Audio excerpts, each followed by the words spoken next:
Oh, there we go. Hey guys. Hello everybody, how you all doing? Sorry, technical hiccup. Forgot to press the button. Live from Hong Kong. It's Q&A session with the Armory. That's right. It's a little cold today in Hong Kong, but you know, it's winter, we all love it. As menswear enthusiasts, we all love a little bit of cold weather, right? Yep, you're gonna wear turtlenecks like this. You know, you get to layer up a little bit. You get your sleeveless cardigans. You've got, you know, a few crew necks like that one. You get to put in some more color than you would normally. Yeah, just have an excuse to wear green, reds, and a whole bunch of colors together. You know what? Let's kick things off. I gotta ask you, I forgot to mention this yesterday. What did you get this year that you really, really liked? What did I get this year that I really, really liked? Yeah, Ooh. you know, like you bought something and it arrived, and you're like, oh my god, this is great. It must have been the Allen trousers from Coherence. The Coherence ones. Yep. So Oh, I mean, so great. I forgot about those. that was from last trunk show, right? So slightly fuller. I think this year they came in two different colors that were a lot more friendly. So everyone was like, oh, okay, you know, they finally kind of saw it as a full package in that sense, or a full look, and it really made sense. But yeah, I got mine, so I was really happy with that. We've been wearing it a bit too much, I think. It's in a navy cotton, so especially with the dark cottons, then you start to see a bit of fading. Well, I guess with the tailored trousers, you don't want so much of that, but with the Allen sort of, I guess, a bit more workwear style, it makes a lot of sense. So yeah, I've been wearing a lot of that. All right. Well, those are coming in also next year, right? We have those coming for yeah, spring. I think January, February should be. So we have a whole bunch of made to MTO orders, and we should have some ready to wear. So I guess if you guys are interested, you should definitely put down your name in our wait list, because we do have a few pairs that are available for the public. Nice. Okay, we got a few questions we got to answer.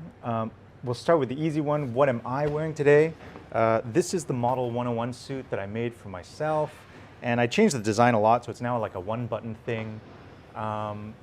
You know, I asked Alan that question of like, what did I get this year that I really like? This actually be one of them. This was really an unexpected surprise. I really like how it turned out, and hopefully we can sell a bit of this ready to wear next year. Certainly if you want to order a custom, we can always do that. Okay, let's go for the more complicated question from Gentlemen's Scholars Club. How do you see the classic menswear industry changing in the next few years due to the pandemic? I mean, Alan, I know you have your views. For me, I think that dressy becomes even more dressy. So if you have a garment that you need to wear for an occasion, like a wedding or something like that, then you really go all out, right? So things like, I think shoulder pads will come back in, things which are a little more structure will come back in. And then you'll get this bifurcation where like the casual stuff, you know, becomes even more casual. So you'll see more tweed jackets, more cotton suits. And in fact, like, I think there'll even be this nice, interesting new layer, which is at the Armory, what we call our daywear style. So the daywear stuff would be stuff like our safari jacket, our three-pocket blouson, our road jacket, our city hunter, all this stuff that like would appeal to a tailored clothing enthusiast, but isn't necessarily like overtly a tailored clothing look. So that's like roughly where I think the next couple of years post-pandemic will be going for menswear. But Alan, I don't know. What do you think? Well, I guess. There you go. Hi, middle of frame. So obviously, I think in the past few years, then you see a lot of people dressing a lot more casually, especially in places like Hong Kong, where it was, okay, technically a very, I guess, formal and dressed up in terms of in Central itself, right? So you saw a lot of jeans, t-shirts, and I guess all this kind of work from home stretching into the office now in terms of outfits.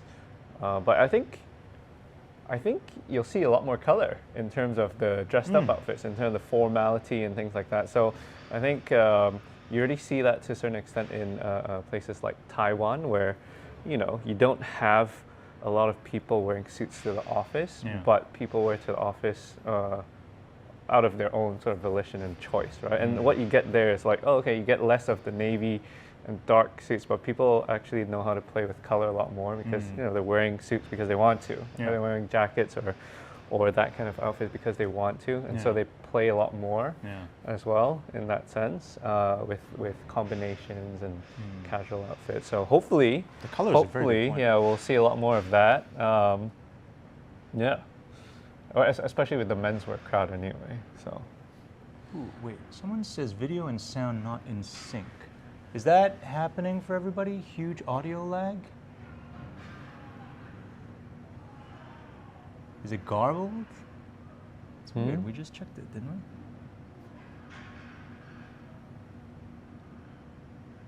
Two seconds, gents. Let's see if we can figure out this audio lag thing.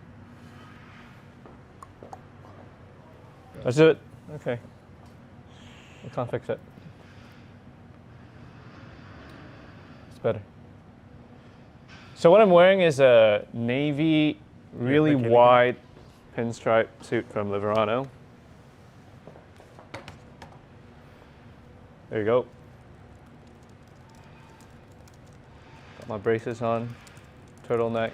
The turtleneck, I think I saw a question there where the turtleneck is from. It's from Caruso. It's really sort of very soft cashmere silk turtleneck from Caruso that we actually carry here. So I've got in many colors, black, navies, greens, and mustard color. So yeah, we've got quite a few colors.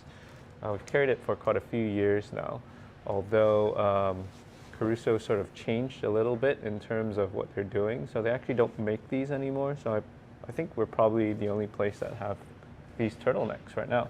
Cashmere silk turtlenecks. We have some polos, long sleeve and short sleeve. So Alrighty. Question from Dean. At times, vests are a little constricting. Thoughts on undoing the top button? Yeah, undoing the top button is okay. I think I like it better for some strange reason on knitwear rather than on tailored waistcoats. Something about that on tailored waistcoats bothers me a little bit.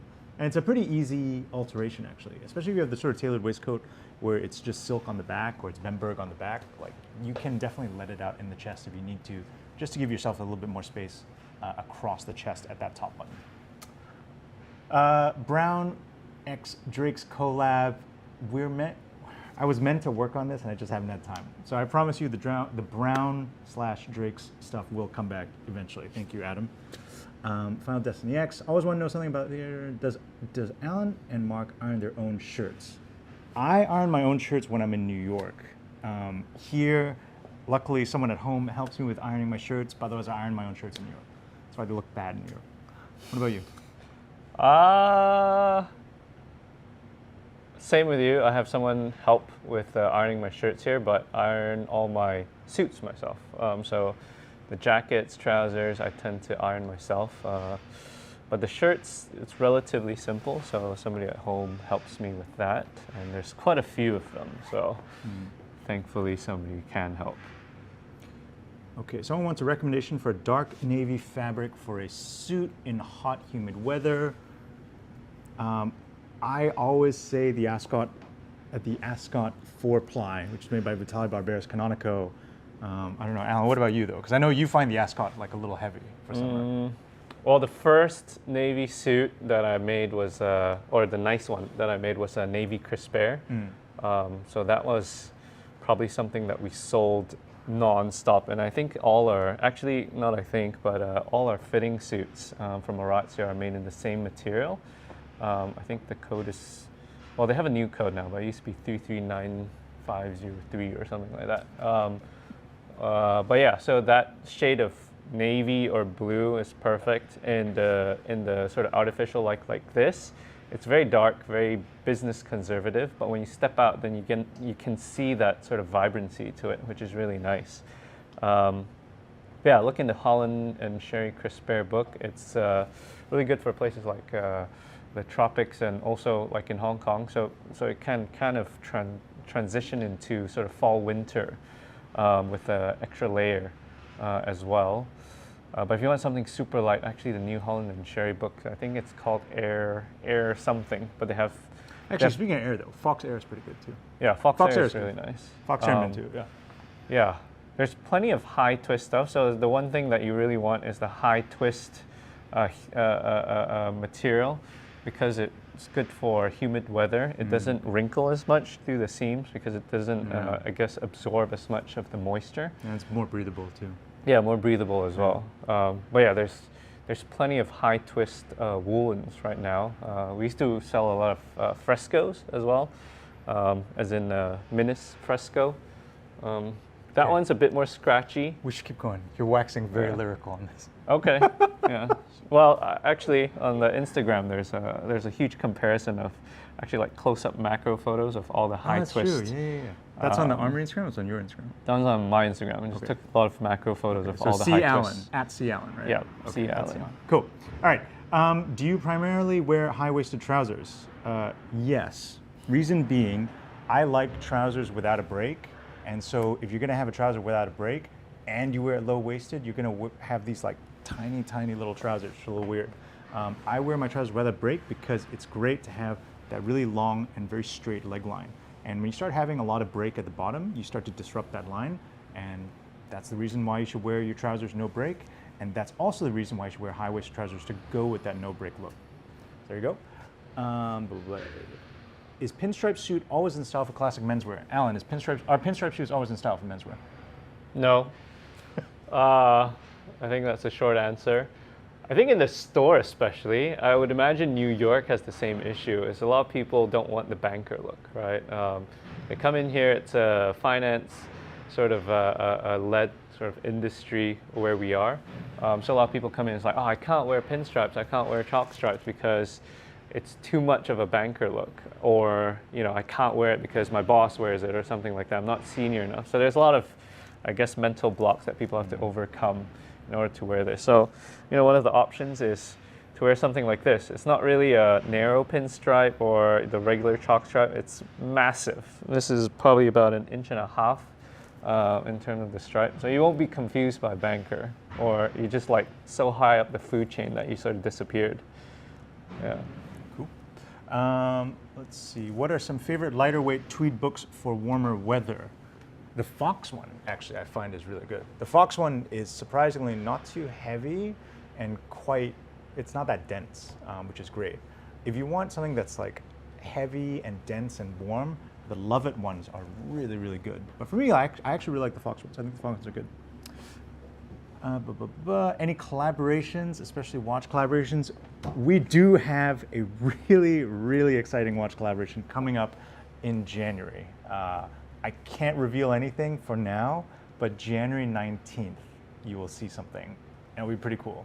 And also, the way we're gonna set it up, it's not gonna be a first come, first serve thing, so people don't have to like freak out and hit the buy button really fast. It'll be great, I promise. Check it out, January 19th. It's probably because there's not enough of that. Let's see.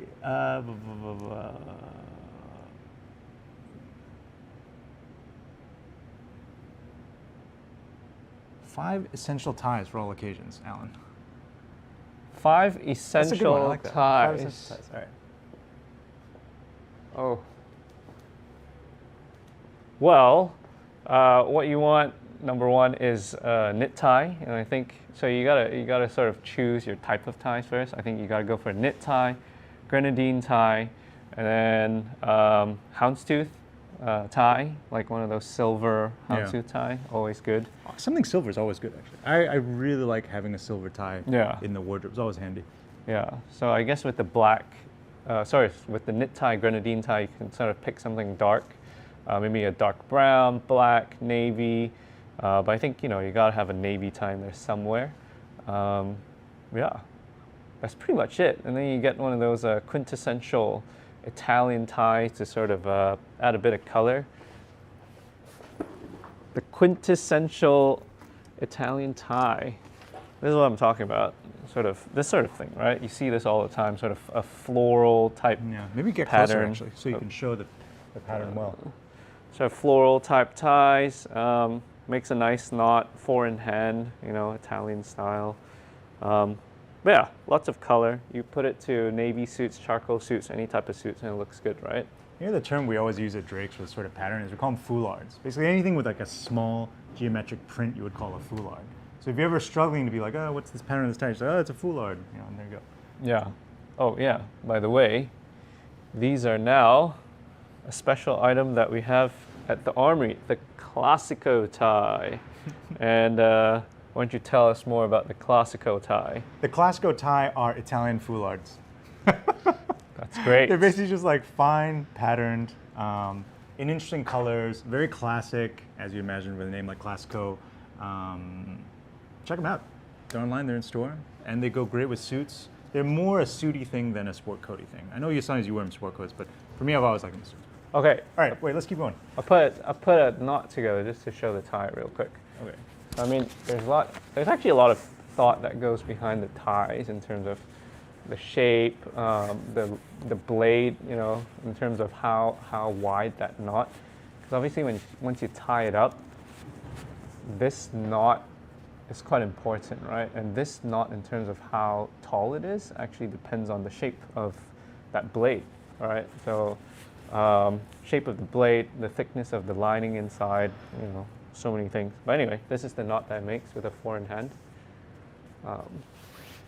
Alan, someone wants a wrist check, and someone else wants a footwear check.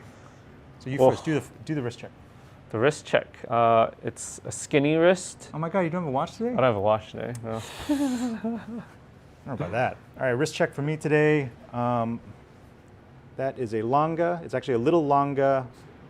Oop, a little closer. There we go. The little longa, Little longa amazing. 1, 36.5 millimeters, and gray guilloche. So is it platinum dial?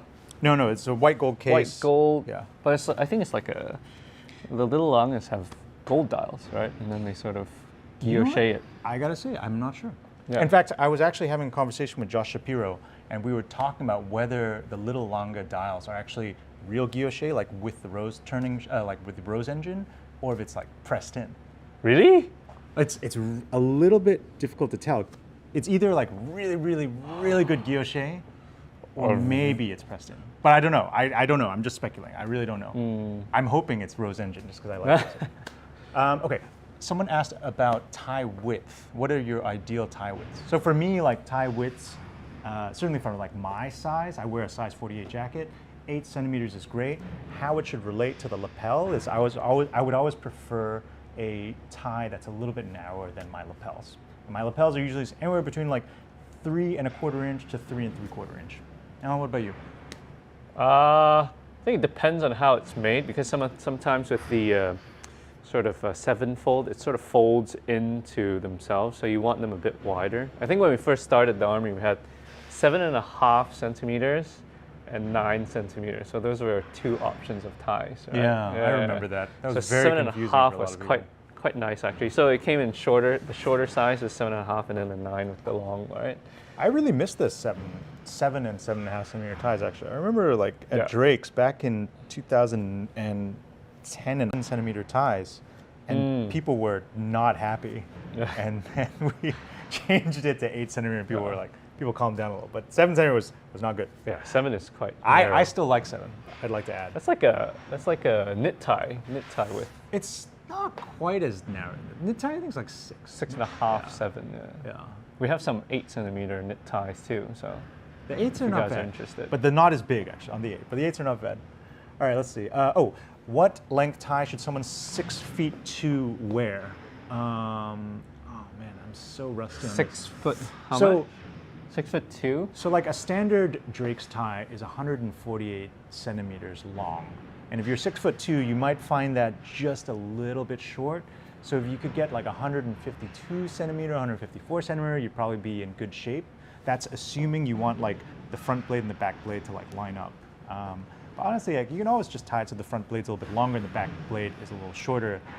Because I find myself doing the opposite, right? Like I'm not that tall, so I will tie my front blade at the right length, and I'll just tuck the back blade into my trousers. Yeah. That's I think life. it really depends on how high your trousers are as well. So I mean, our ties are normally 148, 149, around there. And we have relatively high-rise trousers up to around a belly button, right? And that's with double 4-in-hand. We probably still have about 2 inches extra.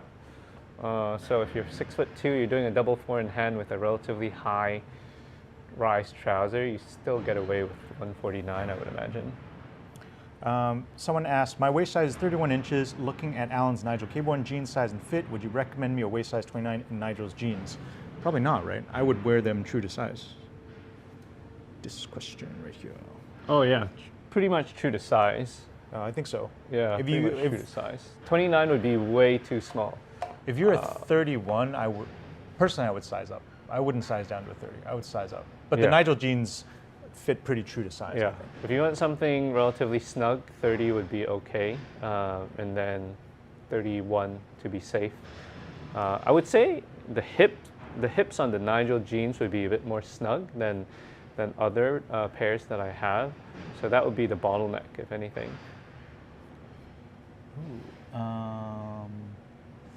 someone gave a good suggestion, so we got to keep this in mind. Someone was saying, Alex G was saying, we should use the macro camera on accessories, which would be pretty fun actually. Use the macro camera on accessories, especially for, like, we do like lapis cufflinks, onyx cufflinks, like a lot of semi-precious stones. And that would be a great idea to do on macro. So we'll keep that in mind. Thank you for suggesting that. We'll just hold it really close to the camera. So. But anyway, so if you guys haven't bought Christmas gifts yet, pop on by. We have lots of cufflinks and gift stuff. Do the indoors men's sweatshirts come in a short length to be worn with high-rise trousers like the cardigans, or are they longer? The indoors men's are short. In fact, I don't think we've done any knitwear ever that's long. We've always tried to do it short, out of respect for high-waisted trousers, but also just, I don't know, I just think it looks better. Even with like a regular rise trouser, Yeah. like I still like the shorter length, you know? Yeah, so they're relatively short. I think there's some companies nowadays out there that do like super cropped ones, right? But I'd imagine if you have trousers that are hovering around your belly button, they'd be perfect. Speaking of super crop stuff, so someone earlier asked, what are brands that we don't stock here but we still really like? And that reminded me, Anatomica. Anatomica is awesome. I love Anatomica's stuff. It's a little quirky, it's very French, and I'm reminded because they actually made this great sweatshirt, this great hooded sweatshirt, really, really short, but like really, really chunky cotton. It was fantastic. I don't know, what about you? Ooh, tough. Maybe move on. I have to think about that one first. Okay, you think about that. Let's see. Can you wear a vintage Seiko watch with a suit? Yeah, totally. Yeah, absolutely. Why not? I think if anything, all the vintage Seikos fit really well with a suit. If you think about it, like especially back then, you're talking about like 60s, 70s, right? In Japan, people were very dressed up. Like, everyone was in a suit. You go to work, you're in a suit. You know, you graduate out of college and you go to your first job, like you're in a suit from day one till the day you retire. So for sure, you're wearing Grand Seiko. You're wearing Grand Seikos with the suit. Yeah. What else would you wear it with? Any purchases where you experienced buyer's regret this year? That was a good one. Any watches? Buyer's regret? No need to name names. Just describe it really in detail so we know which watch it is. There's this one that starts with an N and ends with an S. No, I'm just kidding. I don't regret things I buy, generally. You know, I think that it's, even if I don't end up using the thing a lot, I'm still kind of glad I got it, just so I can figure it out. And then if it doesn't work for me, I just let it go, right? I sell it or I give it away or whatever. No need to feel regret. It's all good. Let's see. You keep referencing trousers at the belly button, but I can't seem to get any to stay there. They slide right down, and I'd rather not wear braces. Sometimes you end up with a body shape where that is the case. It is unfortunate. Braces are really the best option. Or you just have to tighten the waist to such a point that it's not going to slip down anymore. But you know, like this is something that happens with people with maybe like very protruding bellies, so the trousers are getting kind of forced downwards, or they have very little in the hips and in the seat, and so there's nothing to kind of keep it up on the back side either. I would recommend braces, or you could just wear it. You would make your trousers at such a rise that they just sit naturally without slipping. And that might end up being lower than the belly button. It's not optimal, but it's still okay. You just gotta wear braces, I think. Let's see. Bespoke shoes versus bespoke suit. What do you enjoy more? Yeah, good question. So what? Bespoke suit Bespoke versus shoes bespoke versus shoes. bespoke suit. I think they come hand in hand, right? It's kind of like, do you like bespoke jacket or trousers more?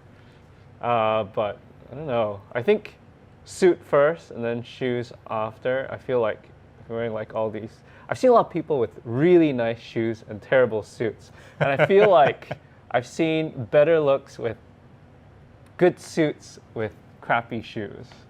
Obviously, it's not, both are not optimal, but I Yeah. feel like that's a better combo, a more acceptable one. Yeah. I'll tell you one thing though, with bespoke shoes, I wear my bespoke loafers a lot more than I wear, you know, the same suit over and over again. Because you can wear your loafers basically every other day and Yeah. not wreck them. Yeah. In fact, someone was asking for a shoe wear check. So there we go. A pair of bespoke Koji Suzuki tassel loafers. That's what I'm wearing today. I don't know how we can point at your shoes, but these are what? These are Koji. These are Yohei's, right? Yes, this is my first pair of Yohei Fukudas. Nice. There you go. Just that's black, simple, cap toe, you know. Okay, hold on. Let's see what other questions we got. Oh, and someone gave us a tip on the microphone receiver causing the lag, which is very possible. We actually switched over to a different camera today, so we'll have to investigate that a little bit more later. Brownish gray flannel. I think that's the single-breasted that you're talking about. If that's the one, then it's a vintage one, but it's from Xenia. So I don't think you'll be able to find it today, but it's a very sort of dense, it's a dense but not that heavy flannel, which is a bit harder to find nowadays. If anything, actually, I think the closest is, funnily enough, in the Holland and Sherry classic flannel books. But otherwise, then I actually have a lot of the gray ones that you see, which are from Fox as well. And that's from the worsted flannel. So they have a few worsted flannels that I think will last you a lot longer as well. So the feel of that is nice, but you don't get that sort of extremely heathered sort of flannel look. But you still get that insulation. Here's a good question. What's your favorite odd color to wear? Question from Julian Fandino. What's your favorite odd color to wear? So, for odd colors, especially as like a knitwear, yellow.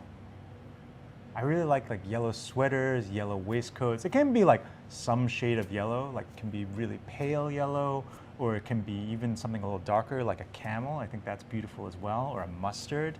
I just think like yellow is one of those unusual odd colors you don't see that often, but I would highly recommend people try it.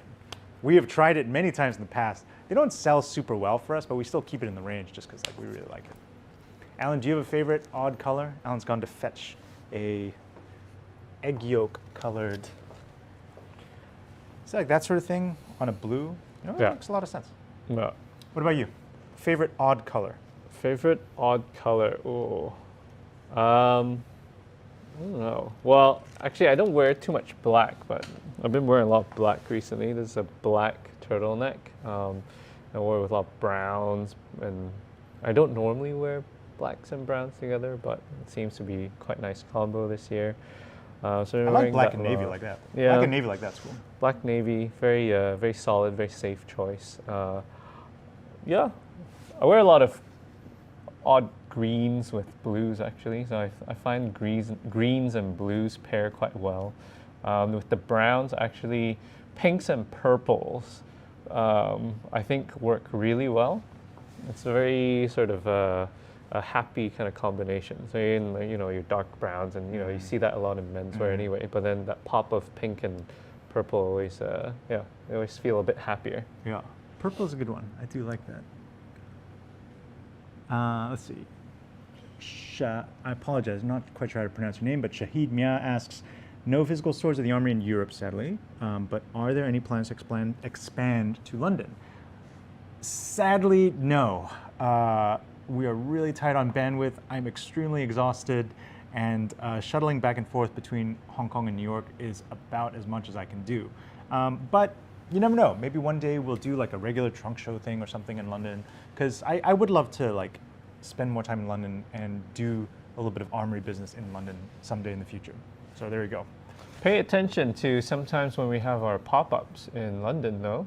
Yeah, I mean, we used to do the pop-ups with Simon Crompton. Yeah. Those were fun. I really enjoyed those. Braces or squats? What does that mean? What are braces or squats? I guess if you squat enough, then your trousers will hold up. That's good. I like that. Nice. Both. So, I mean, elaborating a little bit more on the high-waisted thing. So trousers, if you go to, I guess, the tailors that sort of measure where your trousers should sit, it should roughly sit about that pelvic bone, that bone that juts out here. It should sit around there, right? So it finds its natural resting spot there. So anything below or above, it's sort of sitting out of its comfort zone. So, you know, if you're going to wear a high-waisted trouser, just wear braces and it'll stay up properly. Are the colors for the new Army chinos any different from the sport chinos? They are. We used a much heavier weight cotton for the Army chinos compared to the sport chinos, and the color is a little bit darker and more saturated. What best watch to get started in the 1 to 2K US dollar range? If I had 1 to 2K US dollars and I could only buy one watch, it would probably be the Nomos Tangente, just the really, really basic 35 millimeter one, or I really like the Stova Pilot's watch, and that's, I think, 900 euro. Both those watches, like, great value for money, great watches. I would buy those all day long. And then if you're willing to go into bespoke and kind of I'm not bespoke, sorry. If you're willing to look at vintage and like all the potential pitfalls that might come with vintage, there's a lot of interesting value to be had in like vintage Gerard Perregaux, vintage Ulysses Nardin. Like they used to make some beautiful little time-only things with like nice dials, nice cases, and those would definitely be around $1,000. Nobody's really looking for those right now, so you would be in good shape for those. Thinking that was a big jump, 1 to 2K to selling bespoke watch. Let's see. Oh, and someone mentioned Zinn. Zinn actually would be a great choice too. Yeah. The only problem with Zinn for me personally is just they don't make something small. But otherwise, they're awesome watches. Awesome, awesome, awesome. Any plans to bring Orazio back in 2022? Yeah, 2022. We should have more Orazio spring-summer garments, Patrick. So thank you for asking. Yeah, I mean, we've done quite a few virtual trunk shows with Orazio already, so definitely pay attention to those. We always measure for Orazio Luciano, so you just pop on by. We have lots of fabrics here. Sometimes you can catch it when they have their vintage fabrics in our store, so you can actually look at their selection as well. So yeah, actually all year round we have Orazio Luciano available. Not just us measuring, but sometimes through our virtual trunk show nowadays. For shirts, any thoughts on fused and unfused collars? Personally, I always prefer having a little fusing in my collar, to be honest. I find the unfused ones, or even the ones with nothing inside, are a little too messy. I know some people really like the look, but for me, I like a little bit of something in there. It doesn't have to be heavy. I don't want a stiff collar, but just something, a little bit of something is better than nothing at all. Favorite socks for formal? For me, all day long, the Tabio ones that we sell. Tabio, dark navy, with or without spots. Like, I just wear that for everything. I even wear my casual stuff, it's fine. If you're gonna be in a tuxedo though, and you can find like fine black silk socks, those are super, super nice. And that's like a great alternative for if you're gonna be wearing a tuxedo. Actually, the Tabio ones are quite nice because they actually use two materials. So I think typically you have the pure silk or pure cotton, and then the Tabio ones on top, they're sort of, was it silk? It's like a silk mix, so it's not as absorbent in terms of moisture, but it's a cotton and linen mix for certain models anyway, where the sole is and where your toes are. So it's a bit more absorbent, where you actually need that that feature, which is quite nice. Someone asked, any new fabric spring summer for linen city hunters? So yes, in fact, we're actually working with this really great new kind of linen designer slash merchant called Maison Hillard, and we're going to be doing, we have a cloth coming for the city hunter. It's going to be great. So check it out. That should be arriving in, I guess, about March, April, maybe even a little later. Let's see, what else we got here? Most versatile pair of shoes we own. I think the shoe that I wore the most this year is the Armory's Dwayne 2 loafer in brown grained calf. So we did that as a special originally, just as a pre-order thing, just to test it out, and it got pretty popular. So now we stock it. That one for me has worked even better than suede loafers for some reason. I've always loved suede loafers, but for some reason, like this grained calf is really worth the look. So check it out. Alan, favorite, most versatile shoe? It's changed over the years. I remember first few years of the Armory was the snuff suede string loafer, because I was wearing a lot of sports coats then, right? So that was the ultimate. You wore with jeans, odd trousers, and it just went with everything. And then, and then I went through like a more formal phase, and obviously black shoes was a really good option for that. And then I got my first pair of Kojis at that time, which was a brown full brogue, and I just wore it all the time, right? So it's basically like, I gotta match that. That's top of my list. And then got my Yohei Fukuda. It's like, I gotta match that. It's basically whatever you want to wear. Will the safari jacket be coming back later in spring summer? Yes, absolutely. The safari jacket is coming back spring summer. Obviously in new colors and whatnot. If you want really interesting pattern stuff though, and you know your safari size, just get it custom. Because the custom ones, like, we can obviously make in pretty much any fabric, and it's not that much of an upcharge, and it feels good to have like a safari of your own. So have a think about it. One watch. One watch collection. What would you pick? One watch. One watch. What's your one watch? I gotta think about this. Okay. I'm like, one watch for me, probably a Patek 96. Like, just because that is a watch that really does go with everything. It's very small, very fine, but it's so odd in today's modern world because it's so small that you couldn't really say it's very dressy or very formal. It's just a very unusual and characterful watch that I think really suits me personally. Maybe if you could find like a small subby, one of those old Rolex subbies which is a bit flatter and sits on my wrist. You can wear it nowadays with suits, and then with I guess your casual outfits as well. And it can slide under your shirt. How do you feel about classic menswear enthusiast contributions to the NFT and metaverse space?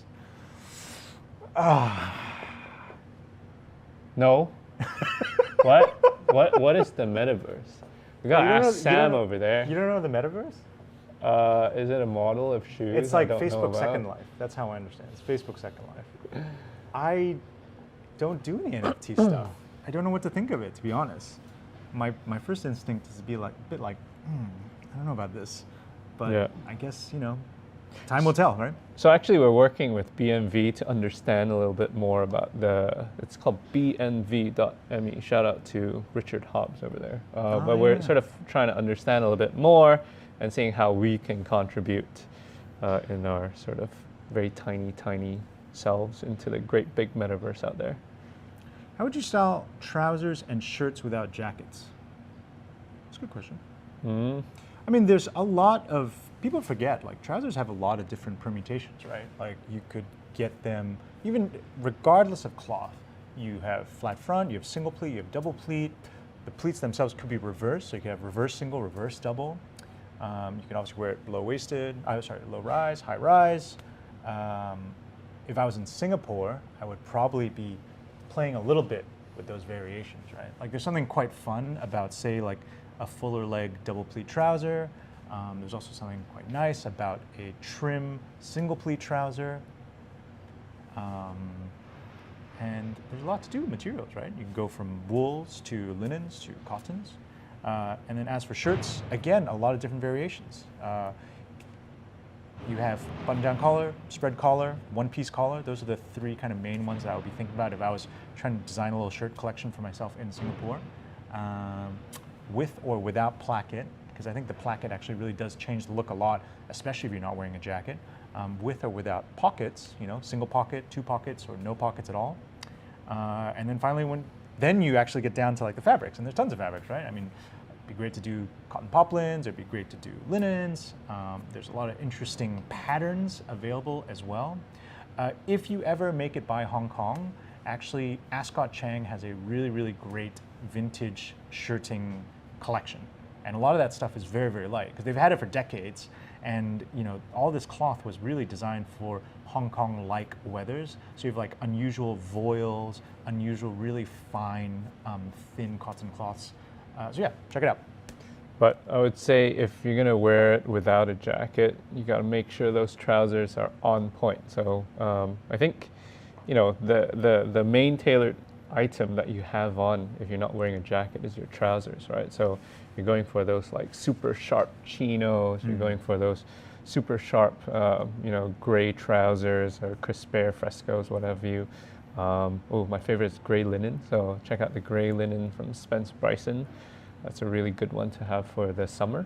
That is, yeah, that one's great. But yeah, I think trousers, super important if you're not wearing it with a jacket. But yeah, lots of different shirts, like you said. Azar is asking, trying to get my hands on a PP Calatrava, no stock. Any idea what's happening there?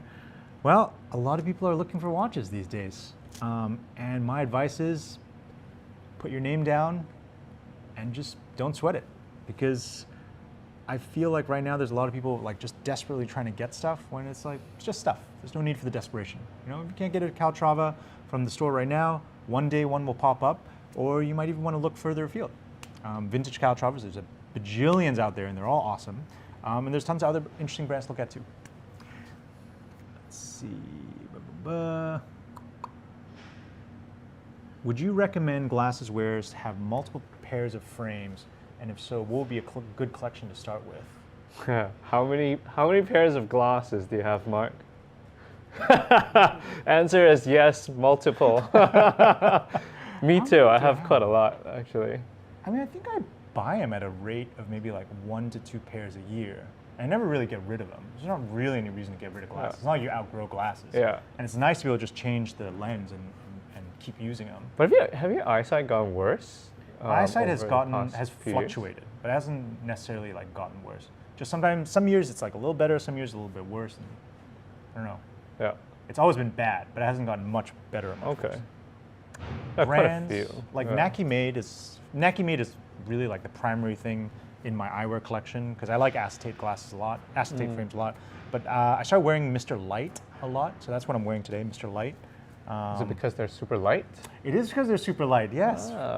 Actually, it's also because they have these like neat clip-ons that are really good.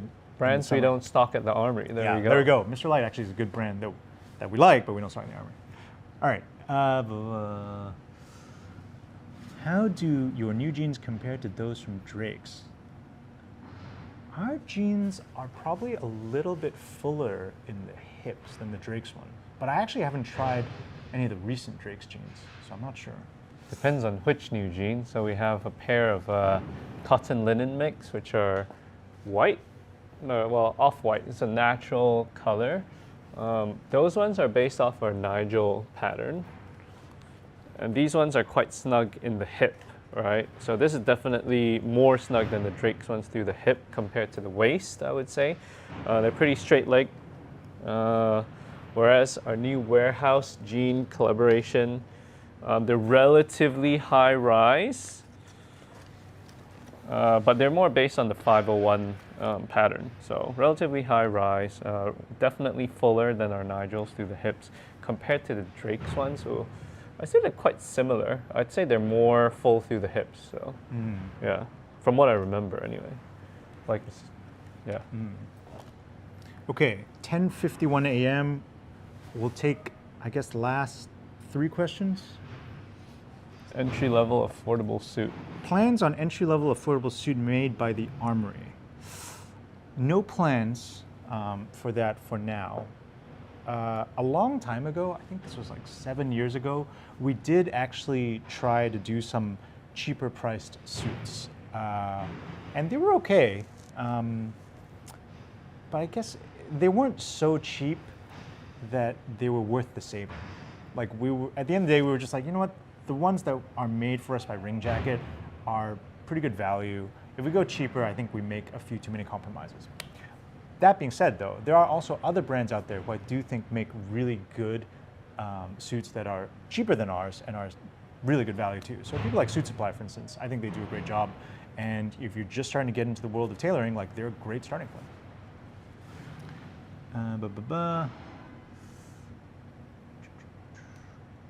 You want to pick one?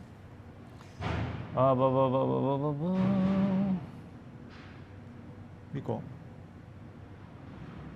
What tie do you guys wear the most this year? Something simple. I actually really like so when we get to winter, then it's the chance where you can wear all the textured sort of woolen and cashmere ties. So yeah, that's the one time you can wear it. So that's when you start grabbing all that texture. That gray cashmere tie is actually probably one of my favorites. But yeah, something versatile, very simple and easy to wear. We'll do this one because it's quick and easy. Luke Ursel asks, any anticipated restock of the navy olive totes? I think we have stock of the olive totes. If they're out of stock on the website, feel free to email us at email our Hong Kong store at info@thearmory.com because that stock is kept separate from the website.